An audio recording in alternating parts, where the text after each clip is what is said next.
me and the man underneath the bridge is one thing, it's the bridge. But we are all addicts, and that's what I love when I speak and engage, where I see everyone's head doing this because they can relate. Right. Okay. And once again, it's a person, place, thing, or a thought that has become my source. And for me personally, I had to reach for the invisible to fix my visible problems. All right, guys, got a crazy story for you guys today. We got Michael Molthan here today. Made the drive all the way from Dallas. Thanks for coming on, man. Man, I appreciate you. What an honor. Yeah. It's so good to meet you. And I love what you do. I love what you do. I saw you on Steve-O and I was like, who is this guy, man? That was a good show. Yeah. So first of all, how did you get on that show? Because that's crazy. Well, we, M to the Rock is our platform and our show, just like yours, where we have, inspiring stories from, inspiring people. And he was on his bucket list tour.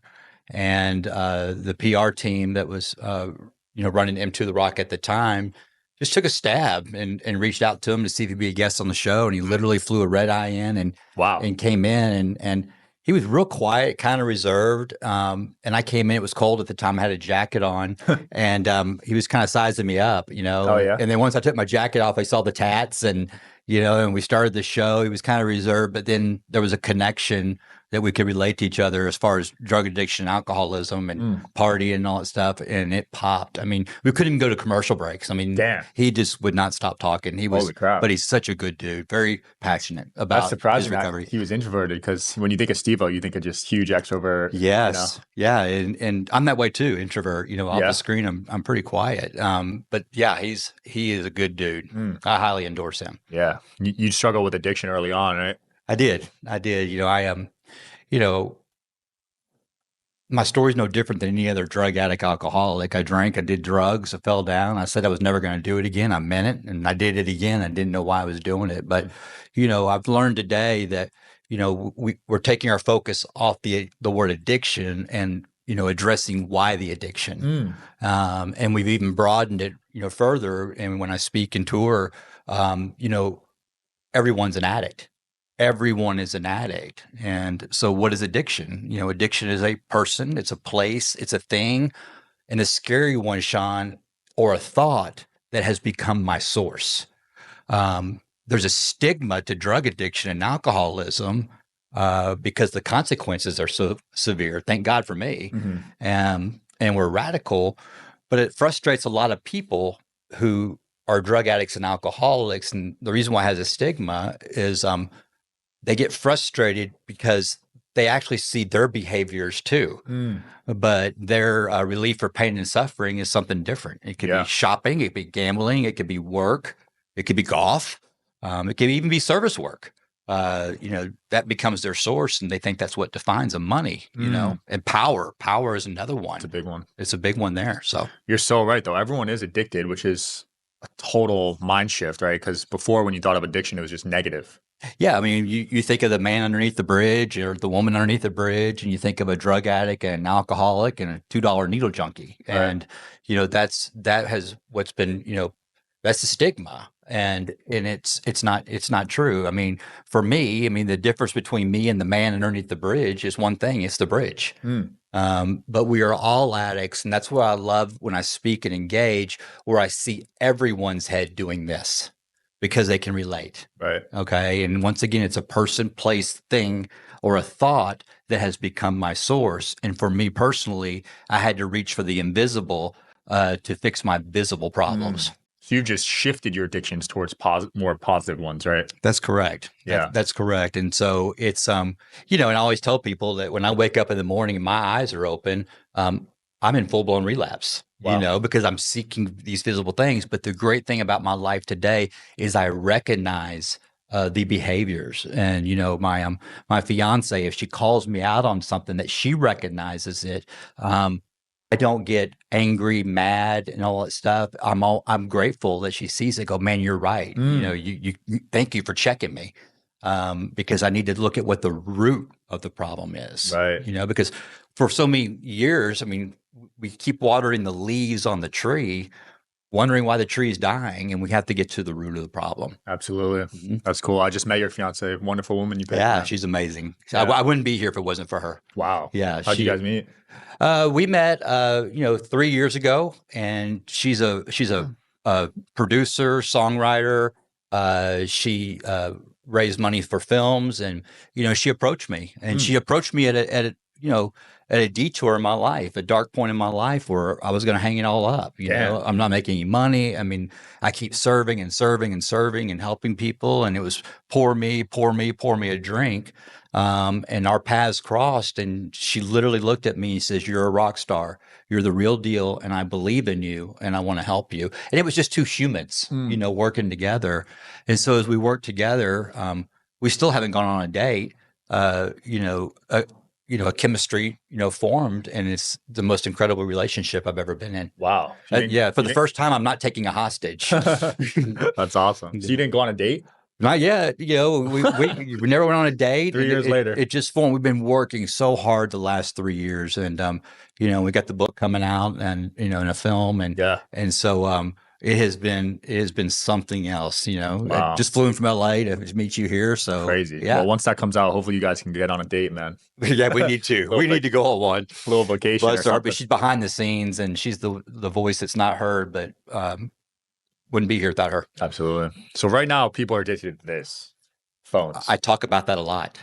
Like it's bad. Even my screen time. Well, granted, I'm working on it, but still, my screen time's like 8 hours a day. Isn't that crazy? Yeah, and it's so funny you said that because when I speak to prove my point that everyone is an addict, I have everybody raise their hand who has a cell phone. Every hand goes up, right? And when I speak to kids, that haven't been introduced to drugs or alcohol yet, when I educate them on addiction, they have their phones, and so I educate addiction as a mental obsession. It's what it is, and so can you? And I'll ask you this: can you go 24 hours without your phone and not think about it? No, not right now. Right. And so that's the mental obsession. And what it is that it's like every hour it goes by, it's like, okay, I wonder if someone texts me, or Right. like if someone commented on a post I made, what's going on and all that stuff. And we become literally what's called a dry drunk, Mhm. where we're actually just miserable, just sitting there because we are mentally obsessed over this visible thing that's got a hold of me. It's bad. Yeah. Yeah. I Yeah. remember growing up because I grew up without phones. I didn't get one until high school. And I just feel like now it's really tough to fight it off. I see the kids growing up now with phones, Yeah. and they're glued. They are, and it's scary because Lee and I were actually talking about this. I'm 55 years old, so I grew up. I remember the rotary phone. I remember it went to a push button phone. And I remember the phone on the wall. And in order to have privacy, you bought the real long cord so you could walk, around. And then the cordless phone came Mhm. out. And then TV grew into cable and all that as it, really morphed. And then computers happened. And so I've gotten to see all this, grow before my eyes. But I remember as a kid when there was no phone and everything like that, man, you went outside and played, and you rode your bike without a helmet, and see how many see how many people you could jump on your bike. Yeah. And so I just don't see that anymore today. No, I don't see kids playing outside Yeah. anymore, which is crazy to me Yeah. because that was a big part of my childhood. Yeah. And I think it's important for kids to play outside and learn that way, dude. Yeah, schools are banning phones. It's pretty crazy. Yeah. And that's good that they're banning them. Must be tough to be a teacher right now with the attention span so It's short. got to be tough. And I mean, do kids still write in cursive? What? Are kids still being taught to write in That's cursive? useless. Yeah, I mean, so I remember writing. I always had really neat handwriting, and I remember I'd win the handwriting awards for cursive. And Wow. so the world has really changed, and there's still 24 hours in the day, and we all had that TikTok attention span, that 13 seconds. Yep. And it's sad. It's really sad, man. So for those that don't know your story, we probably should have started with this, but could you briefly tell people your story? Yeah, I mean, I just real quickly, I grew up in a well-to-do home. I mean, a wealthy home in Plano, Texas, and I grew up in country clubs, and I grew up playing golf, and behind closed doors, it was a very physically abusive, family. It was all directed towards me. It was confusing. Was your dad an alcoholic? No, he wasn't. I've spilt more alcohol, in one day than he's drank in his whole life. And he was still abusive without? Yeah, he Usually was. it's that. He was, and he was a workaholic. That's what defined him. And then my mom, on the other hand, she came from a very, very broken home, very, very abusive alcoholic family, and she has those traits too. Mm. And I have to emphasize this is that alcoholism and drug addiction is the only disease that has to be self-diagnosed. Mm. So I can't sit here and say she's an alcoholic, or they're an alcoholic. That's up to them. You Right. have to self-diagnose it. But she portrayed all the traits of it. So it was very confusing because when we go outside the home and go to the country clubs, we look like this perfect family. So it was Yeah. very confusing. And so alongside of that, her father, my grandfather, my entire childhood was sexually abusing me. And Damn. so, yeah, and it was really tough and confusing. So I would stuff it and I would keep a secret, but I was real outgoing. I wanted to make everybody laugh, and I was just really driven to always relieve my parents' pain and suffering. I wanted their acceptance. So I literally, was sent to my room. I grew up in my room. I mean, I literally watched a tree grow. Wow. So I had real trauma as a kid, and I love to talk about trauma because that's where addiction comes from. Any sort of addiction is we seek these visible things to try to ease the pain and suffering and the trauma. Mm. But I had real trauma, and then once alcohol and drugs came in my life, I started to feel like everybody around me looked. I'm like, wow, I've arrived. And in order to keep that same feeling, I would do more and more and more until I was drinking and using drugs to feel good about the bad decisions I was making. And now I was creating self-inflicted trauma on top of the trauma, Damn. multiple attempts. But you know, I kept it together. I mean, I went straight from, I was a good golfer. The men in the locker room raised me, these wealthy, successful men golfers. They taught me how to drink. They taught me how to gamble, taught me how to play golf. And they also taught me how to die. Mm. And so, went straight from high school to the pro golf tour and caddied Wow. for the best golfer in the world at the time, Lanny Watkins, for 5 years on the PGA tour, and got off and got into real estate and home building, and became one of the most well-known high-end luxury home builders in the Dallas-Fort Worth area. Crazy. And married a girl we were best friends since kindergarten, but she didn't know who I was. Really? I was in character all the time. No one knew the darkness. You never told her any of this? None of it. Wow. Yeah. And so, I just had this darkness. And then in 2009, she had a massive brain hemorrhage. Damn. And my whole life changed. And the families came in, they were fighting over money. And I was scared. And then I twisted off and literally lost everything. And, in 2011, I got my very first arrest, mugshot. And I was drunk and high, had a lot of and I went to a place I said, it was jail, and Dallas County Jail, the largest jail in the country. Wow. Dallas is the largest? Yeah, Lou Stewart Justice Center. They house 7,500 people. Holy why is Yeah. it so bad out here? It's just, I don't know. It's just Dallas. such a large town. And in fact, there's a tower called the North Tower, and the second floor is called the Jungle. And it's one of the most dangerous floors. Jesus. And they misdiagnosed me. They categorize you when they arrest you. Yeah. They put the chomos together. They put, the misdemeanors together and the drugs and then the murderers. And they put me in that tank. And in that tank, it was after my first arrest, I literally say, Sean, man, I'm never doing this again. And I meant it. And I got bonded out on a 2nd-degree felony and got bonded out, got back to my, apartment. And I said, I just need to knock the edge off. Remember, I said I was never going to do it again. And I meant it. I took one sip of alcohol and I was drunk and high again that night. Damn. 26 mugshots later, total of 27 mugshots. I finally realized on the 27th mugshot that homeless, had nothing, living in a stolen Suburban behind the bait shop at the lake. Alcoholics, we always end up at the lake for some reason. But The water is calming. yeah, I guess. But so, I ended up there, and after my 27th mugshot, and Judge Jennifer Bennett, who chased me all over the state of Texas. Oh, you were on the run? I was on the run, yeah. And so, after my 27th mugshot, May 29th, 2017, I finally realized that God was all I needed because he was all I had. Mm. And then I had a spiritual awakening, in prison on July 7th, 2017, as a result of a 75-year-old man. I was in a 2-man tank, 4x9. Mm-hmm. We didn't get to move around only like 3 hours a day. Jeez. And I'm losing my mind, and they called me Rabbit because I couldn't sit still.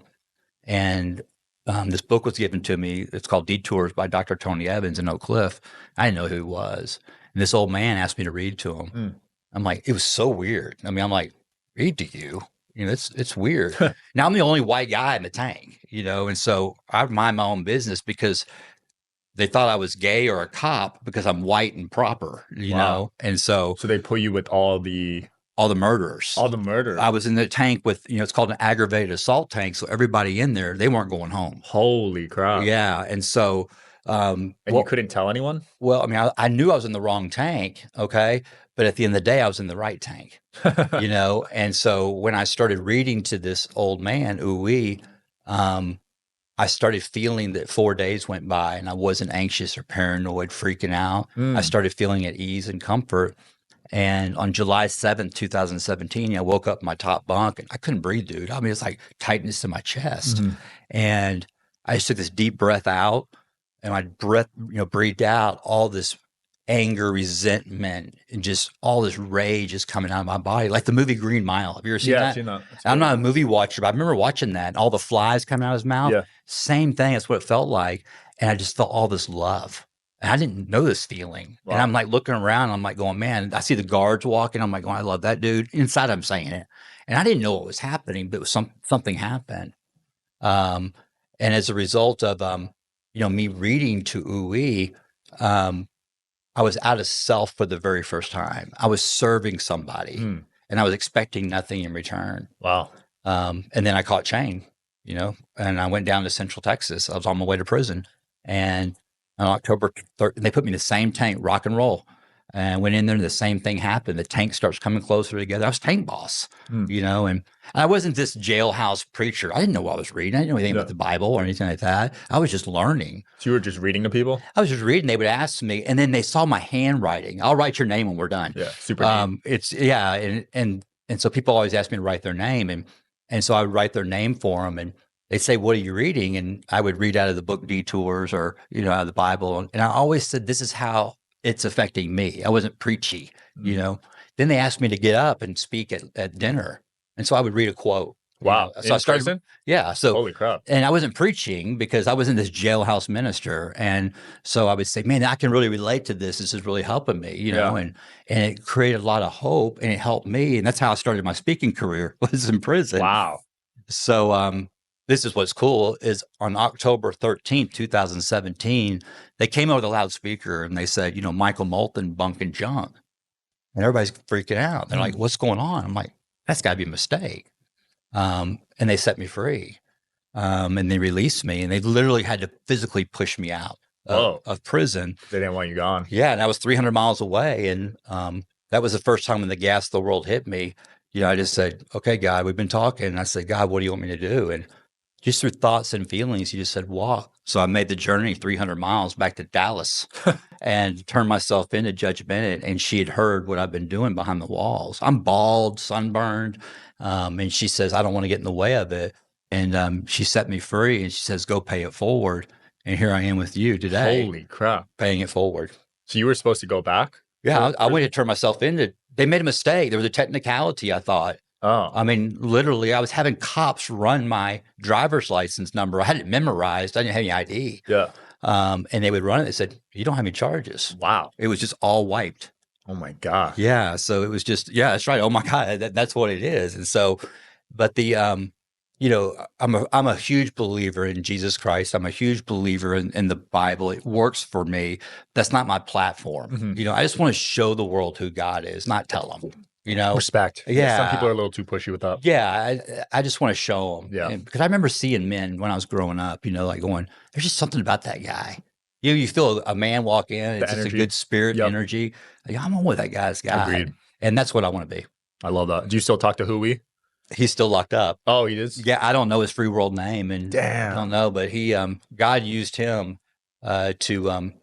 to save a lot of people's lives. And what's interesting is when he was a young man walking down the streets of Oak Cliff in Dallas, which is South Dallas, Dr. Tony Evans used to pick him up and go to church, and he'd be detoxing off.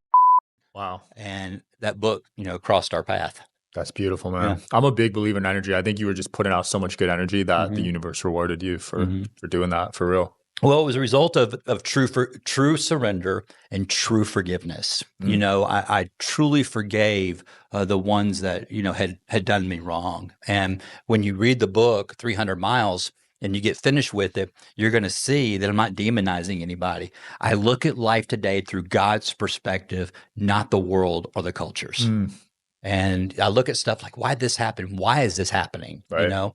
And what's interesting, we just finished proofreading the last chapter of the book, 300 Miles. Hmm. And it was on July 7th, 2024, 7 years to the day Wow. that I had my awakening. Crazy. Isn't that amazing? Yeah, numbers always fascinate me. Yeah, me too. Yeah. 7, like in the Bible, it's the number of completion, Yep. and I believe in that. I do too. Yeah. Wow, 300 miles. How long did that take?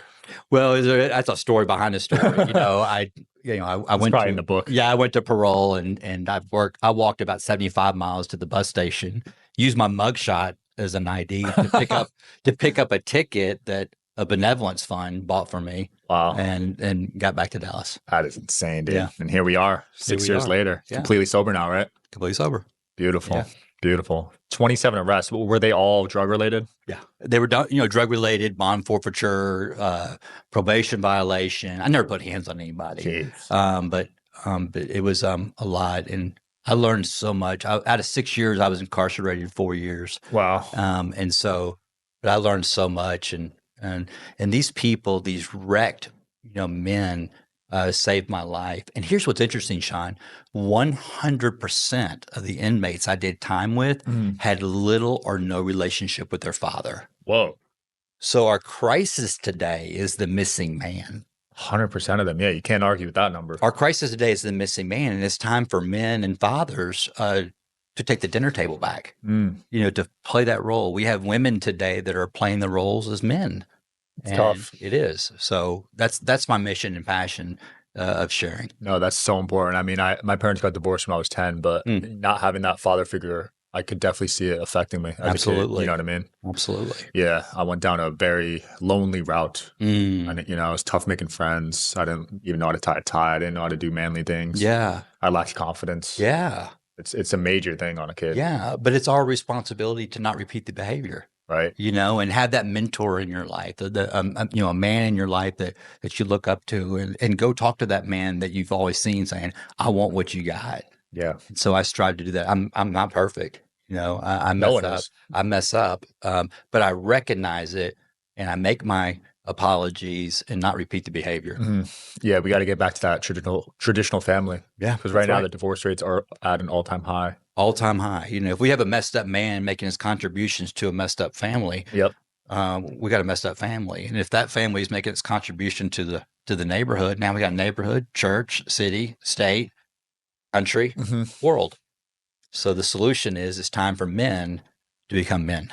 Trickles down everywhere. Now, That's because right. of social media, it trickles down even faster than it used to. Yes, it does. And now they're pitting men and women against each other on social media. That's right. And that's why I love what you and I are doing, because we're using social media for the good, Right. to provide hope for the hopeless. Yeah, I hate when there's all these shows that debate and stuff. Like it's called Red Pill Movement. Yeah. I don't know if you see it, but it's really bad, man.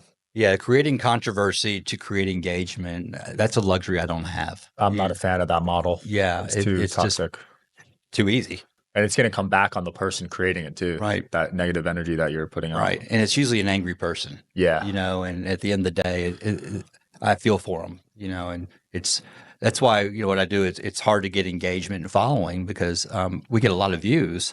But as far as engagement, people don't want to step out there and make a comment because they're too scared that someone might see their name on there going, oh man, they may think I'm this way. No, So, 100%. I can relate. All my most positive content doesn't get as much engagement as. and here's what's interesting on M to the Rock. I actually looked at this. People were making assumptions that we had a more female following.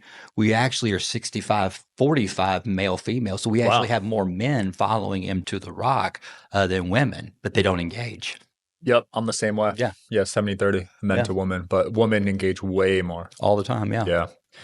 Yeah. Do you still have emotional control, like issues controlling anger and stuff? I do. When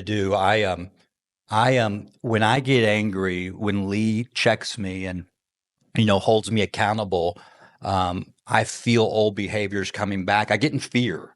So when I get in fear, I get angry. But you know what? 100% of the time when I'm angry of what she's saying, it's because she's right. Wow. It's because she's right. And so I've gotten and the anger is different. My anger is within. Mhm. I get quiet, real quiet. Um, but also, what I'm working on too is when I get accused of something that I didn't do or say. Yeah.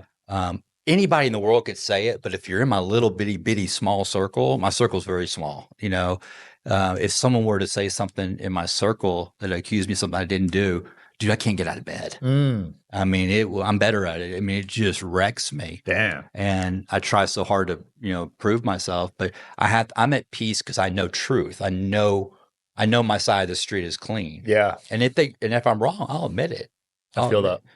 But man, I have to work on myself not to beat myself up with the bat and try feather. Yeah. It's a little better. Dude, it's something I've been working on because when my mom would walk into the room when I was growing up, my reaction would be to tense up and to argue. Yeah, I can relate. So I would take that on my fiance, even though when she was coming with the best intentions, my Right. immediate reaction is to argue and fight. Right. And it was tough to get out of that, man. Well, you bring up a good point. I talk about, it's fear. And fear is, the acronym for fear is false evidence appearing real. Mhm. It's not real. If I don't do anything with that emotion of fear, it turns into resentment. Then it turns into anger. Then it turns into rage, and then isolation, paranoia. So what's the solution to fear is we talk about it. Mm. That's the solution. It's not medication. It's not all this Definitely stuff. not medication. Yeah. So it's we talk about it. Yeah. And as men, we need to be more open to doing that because Vulnerable. we keep it bottled in. Yes, being vulnerable, if you're a man watching this, being vulnerable is very attractive to a woman. Being vulnerable is actually being brave. It's okay to say, I feel this way.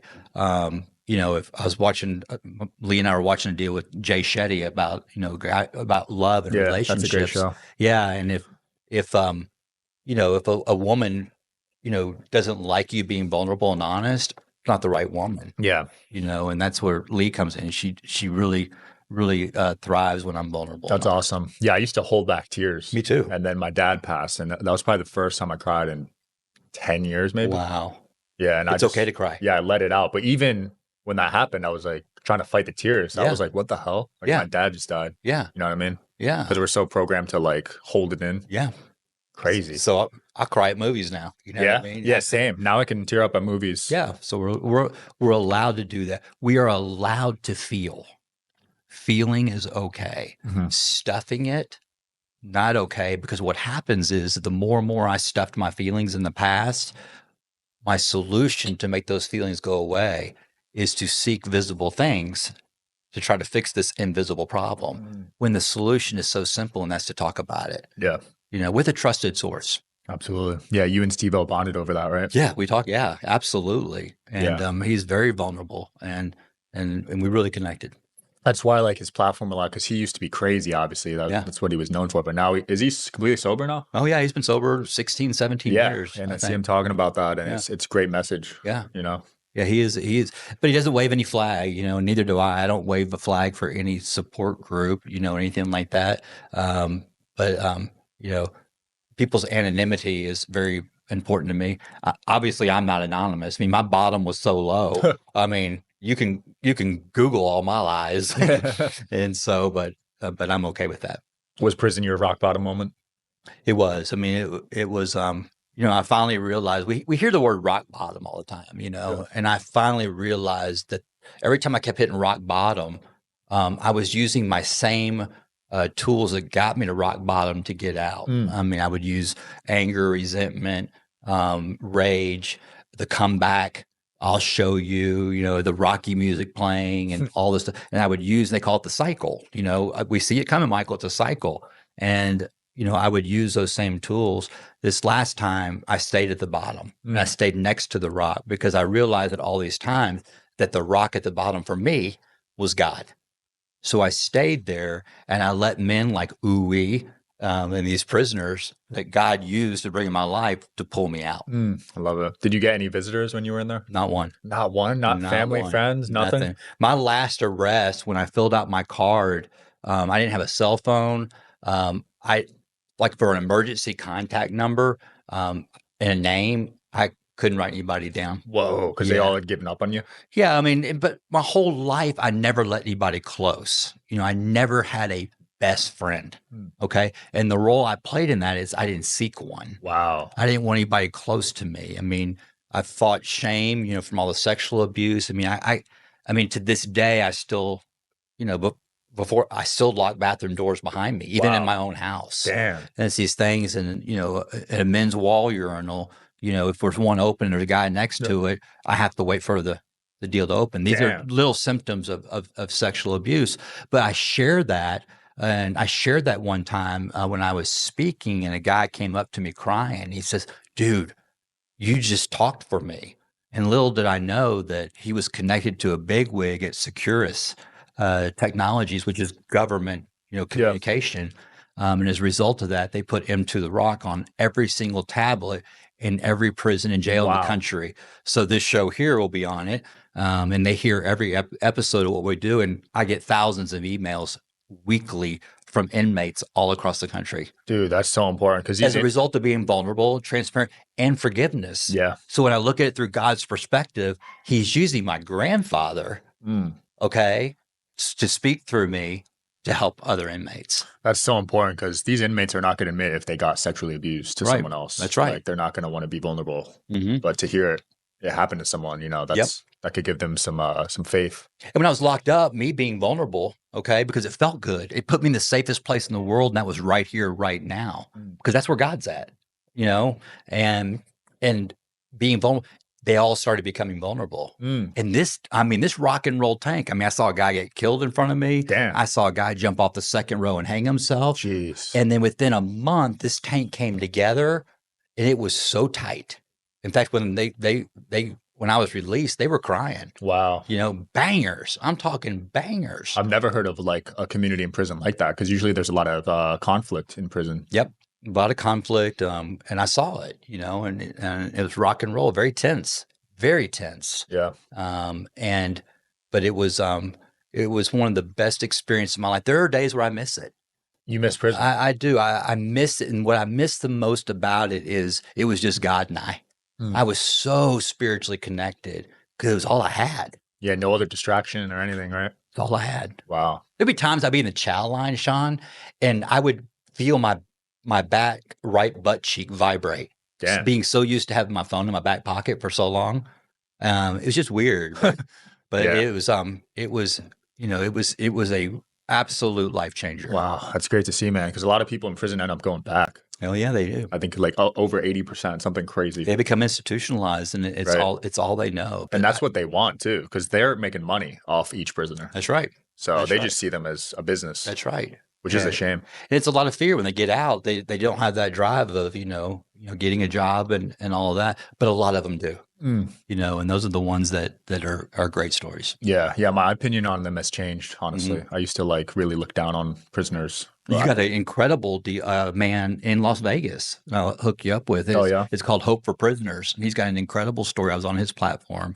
and what he does for prisoners today is unbelievable. Nice. Yeah. Yeah. No, I think everyone can really turn things around. Yeah. I mean, look at you. Yeah. And now look at your kids. You show me your kids out there. Yeah. So proud of, I got 4 of them. I have 2 from a previous marriage that I abandoned. And they're back in my life. And Wow, you abandoned them? I abandoned them. I left because of my, drug use and got away, and they're doing great. And I have a son that, from that marriage that's 3 years clean now. And out of the clear blue, as a result of Into the Rock watching the show, my daughter reached out to me and said, "Hey, Brandon really needs some help." And I dropped everything and I went out there just to listen to him. Wow. And his mom literally said, "Never in my wildest dreams did I think that, I'd be seeing you, but for the first time, I have faith in you, and our son needs your help." Whoa. And so I literally just read to him. And that's what I'm doing today, is reading to people. Dude, that's incredible. Yeah. So he didn't talk to you for all those years and then And he had a right to. wow. Out of all the people in the world to sue me and take me down was their mom. And she did the complete opposite. Damn. Yeah. How old were they when you left? They were probably, let's see here, I'm guessing 7 and 5. Damn. That's Yeah. when they need you. Yeah, yeah. And I lived my whole life after that, just killing myself. Mm. And so when I had my other boys, Hudson and Hogan, I was so focused on not to repeat that behavior. And, I was a good father. I love that. But as a result of when Stacy went down and had the brain hemorrhage, her parents came in and basically just wrecked everything. And I haven't spoken to them since. Oh, Yeah. wait, your So, kids or? yeah. Yeah. Oh, So I haven't dang. spoken to him since, but I'm okay with that because I get to show the world and show them this is what I'm doing today. And dude, I'm not killing it financially. I'm not. I mean, this is full blown. I'm gonna use a church word. This is full blown ministry, Wow. because that's what God told me to do. Walk, and that's what Judge Bennett told me to do is go pay it forward. Mm. And that's what I do. Every time Sean and I try to quit, every time, I mean, this like burning bush moment happens where someone will call. I mean, I quit, took all the lights down in my studio and everything like that, and went outside to go for a walk. And a white Denali pulls up, and they roll the window down, and they go, "Are you him too?" And I said, "Well, yeah, I'm Michael." And they said, "This is my husband here. You saved his life. He watches your show." Whoa. And I was like, so went back up and put the studio back together. Wow. And so, and I just remember that God said, hey, I set your bond and I gave Jesus the key and he put it in the lock and set you free. He says, you gonna mind somebody, you gonna mind me. Dang. And so that's what I'm doing. Crazy how But you it's know. hard. Yeah. No, it It is. takes a lot of Podcasting's faith. not easy. Yeah, it takes a lot of faith. And but with the book coming out and Krishana Lee Perez, incredible writer, and we got some great people behind us. 7 years later, we are starting to feel the light and see the light Here at the we end of the are. tunnel. Yeah. And it's not a train. Peaks and valleys. That's life. It is. You And know? but the valleys is where when we see life through God's perspective, that's where we learn. Mm. Why would God allow my grandfather to sexually abuse me? Okay. Looking at it today through God's perspective, I look at it's a gift. Mm. It is a gift because I get to share my personal experience in this and forgiveness to help others like this man who heard it. And now it's on all the tablets, Right. in all the prisons and jails. And so to be vulnerable like that and to share that provides people hope Absolutely. that they can do it. Yeah. Look at all the lives you're going to save, man. Yeah. And that's not medication. No, Yeah. definitely not. I think you'll reconnect with your kids one day too. I do too. I believe it. I do too. And people say that all the time, and I truly believe it.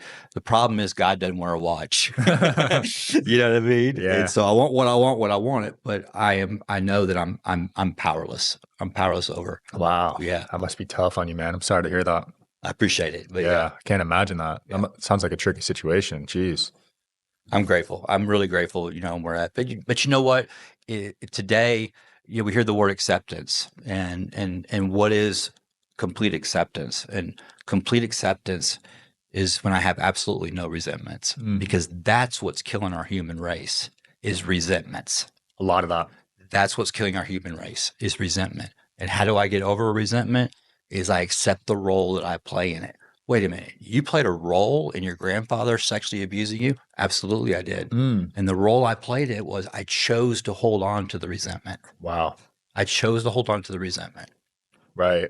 Damn. And I don't have any resentments today. Now the day's not over, but I don't have any resentments today. When I coach people and help people, they said, well, I don't have any resentments. I said, oh, really? I said, okay, well, write down on a piece of paper everyone who owes you an apology. And they man, it's just like tons of people. And I said, there's your resentment list. Yeah. Everyone has them. No one owes me an apology. Could be a high school bully. It could be anything. Sure.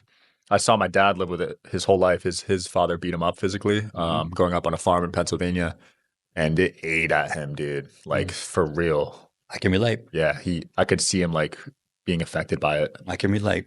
Yeah. It's not okay. It's not okay what they did, but it's my responsibility to change the behavior. Yeah, it's not healthy. I know people want to have like enemies and stuff, but long term, it's bad for your health. Yep. You know, they don't even realize it's eating at them. Well, I went to prison.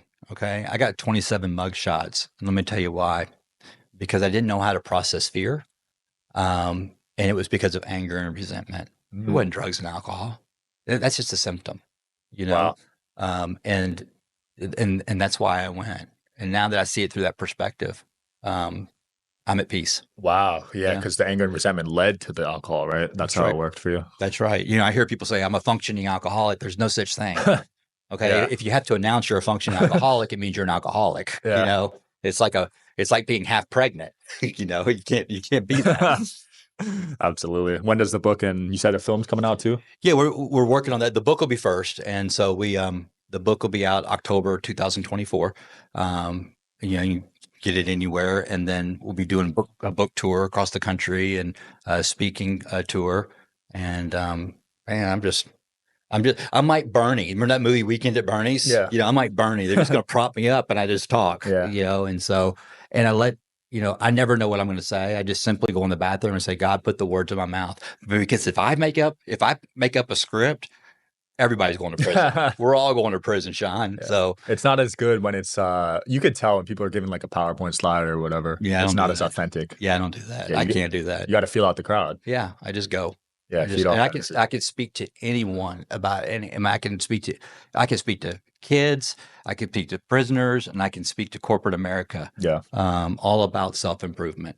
I love it, man. What's your advice to parents where their kids are dealing with addictions right now? Great question. I'm glad you asked that.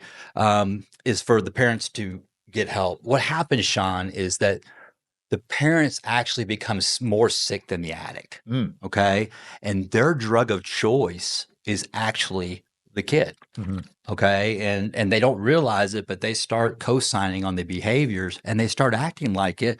Like I said earlier, they're frustrated because they're seeing their behaviors live on stage. They're just not doing drugs and alcohol. And so they start co-signing on it. So for them to reach out and find another family that has gone through this, all right, and lean on another family that can relate. So when they talk to that family, that when they're talking to them and then they're listening to the family that has recovered from this, they start doing this and they start looking at the role that they play in it and they start working a program of themselves. A child or a family member that's in active addiction of anything, okay? It's like throwing a hand grenade into a family reunion. The whole family jumps on the hand grenade. Yeah. And so that's where the family has to do. And we address everybody who reaches out to us on Into the Rock are loved ones. I love that. Everyone that reaches out, and it's never the addict, and when they do reach out, and I don't talk to women, but if it's a man that reaches out and I do talk to him, I do this simple thing. I just simply say, why do you drink? Why do you do drugs? Why are you addicted to gambling, work, anger? Anger is a drug and all this stuff. Why do you do it? And they start explaining and I cut them off. I said, wrong answer, wrong answer, wrong answer, wrong answer. And I said, you're going to get frustrated with me because no one's ever gotten it right. And they keep saying it and say it, and they finally get frustrated. They go, I don't know. Right answer. That's the right answer. Why do you drink? Why do you do drugs? I don't know. No one taught me that. That's what I remember saying after my 27th mugshot when I truly surrendered. And I told Judge Bennett, I don't know why I'm doing the things I'm doing, and I'll do whatever you tell me to do. Wow. If you send me to prison for 25 years, I'm down. I don't ever want to feel this way ever again. Jeez, that's crazy. Why don't you talk to women? You said you don't talk to women? I don't. In a program, men work with men and women work with women. Got it. And when you have a woman in recovery, we get so much engagement with women. And as I look at it through God's perspective, what they're doing is they're searching for that spiritual leader of the household. They're searching for that father, right? And so they're wounded. And so I can't relate to a woman. And so women, if we do, we direct them in the right direction. But a woman working with a woman is powerful. I see it with Lee when she works with women and talks to women. I mean, there's conversations that they have that I can't have, and I tell them if I'm on the phone with them, I say, hey, I'm putting you on speakerphone and Lee's here because they're wounded. And for people watching this, they'll tend to go to men and men, will try to be the white knight. And now you have two sick people getting sick again and they spin off, and go back out. And it's deadly. My dad lost one of his kids to video game addiction. That's a great topic. Yeah, he played all day for years and they just kept fighting, eventually kicked him out and they never rekindled. Wow. Yeah, and then he ended up passing away. So they never rekindled that relationship. Once again, there's another visible thing. It was a mental obsession. So why was this person doing video games? The real root of it is he was trying to get relief from some sort of trauma, some sort of the feelings of trauma and suffering and pain. That's why we reach out for these things to get release of that. Yeah. And so instead of the solution is talking about it. It's real simple. That's why dads, I can never sit with my dad and say, hey man, I'm scared. Yeah. Everybody around me is hitting puberty and I'm not. I'm scared. You know what I mean? Mhm. I couldn't have those conversations, with them. Just didn't happen. And I think parents are also scared to admit to other parents that their kids have some issues, right? Because Great every point. parent thinks they have the best kids and they're scared to. Especially in upper class. I work with Right. a lot of people in the upper class, high net worth, and it's their, they want to keep that image, and I'm like, and their kids end up ODing and dying, Damn. and then the image is out there, and then the image is actually tarnished worse. It's like, how long did you know this? Well, we've known it his whole life. Well, why didn't you do anything about it? Why Right. didn't you talk to us about it? Our son's been clean. Our daughter's been clean for 12 years. We could have helped you. Right. And so that's where it is to step out there and be vulnerable. Yeah. The pride and the ego gets in the way. That's exactly right. Yeah, but everyone's got their demons they got to battle with, right? That's right. Like you said, how we started this, everyone's addicted to something. Yeah. And so, we hear the deal, spirit, mind, and body, when, for me personally, when the spirit, mind, and body is out of order, my life is in chaos because the spirit feeds my mind and the mind feeds my body. And it's proven because it was always out of order because of the chemicals I was putting. And when that's in order, this is what you get. You see it, you feel it. If it's out of order and I'm feeding my body with visible things, I'm a wreck. I look like it. I feel like it, to be graphic. I mean, if I'm shooting and that is my God, that is my source, the external shows I look horrible. Right. I'm ragged out. Yeah. So when I fill my body with the spirit, and the way I get the spirit is doing this, helping others. When I fill it with the spirit, my mind is sharp, then my mind feeds my body, and I feel better and I look better. 100% agree. I used to neglect spirit. Yeah. I used to just chase money and material things, but I never achieved all around success. And it never felt that whole. Never felt that whole. Yeah. But these days, when I wake up, I feel so fulfilled, dude. It's crazy. And one thing I'll challenge you to do that works really good is every night or during the day to hit your reset button. Just look at one thing. Look at your feet. Take 5 deep breaths, because when you look at your feet, that's where you're at. That's what's really happening. Nothing else is happening. All right. And then make a gratitude list. I do that every morning. There you go. Yeah. Make a gratitude list, and it gets you out of self. And it's puts you back in the safest place in the world. Like this show we're doing right now. Let's just say we've been on here for 40 minutes already. All right. Have you once thought about the future? No. Have you once thought about the past? No. Have you once got anxious or depressed? Nope. Because we're in the now. Yeah, we're right here, right now. We're serving each other. This is not about me. It's not about you. It's a connection. It's community. We can do that all the time. Right. So I challenge people that, you get in the dump and you're driving, just text 5 people, expecting nothing in return, saying, hey man, I'm just thinking about you. I really appreciate you. That's it. And what it does, it increases dopamine, but nothing like serving other people. Yep. Ken Joslin does that to me. He'll send me a video once in a while. I'll be like, wow, I've never gotten that. Shout out to Ken Joslin. Yeah, shout out to Ken. I mean, he is so awesome. I mean, I remember meeting him, and I mean, he's been the best age, and that's how I met you. I mean, he said he prayed for me. I was like, damn, no one's ever done this for me before. Like, I really appreciate you. I'm going to do it. I mean, I really am. I feel a connection. I feel your vibe. You're a really good person. I appreciate that. You too, man. It's such a good deal. There's a lot of impact that will be made as a result of this episode. Absolutely. Like the webs of lives that will be saved and information shared. Absolutely. Can't wait to see the results, dude. Anything else you want to leave the audience with? No, I mean, you just share this out for you. Hit the subscribe button for Sean. Yeah. Hopefully your book's out too by the time this airs. Yeah, October 2024 will be out, and our website is M2, the number 2, The Rock, ROCK.com, and just go right there and you can follow us everywhere. Awesome. We'll link below. Thanks for coming on. Man, thank you Yeah. so much. Thanks for watching, guys. That was an amazing episode, and I will see you guys tomorrow.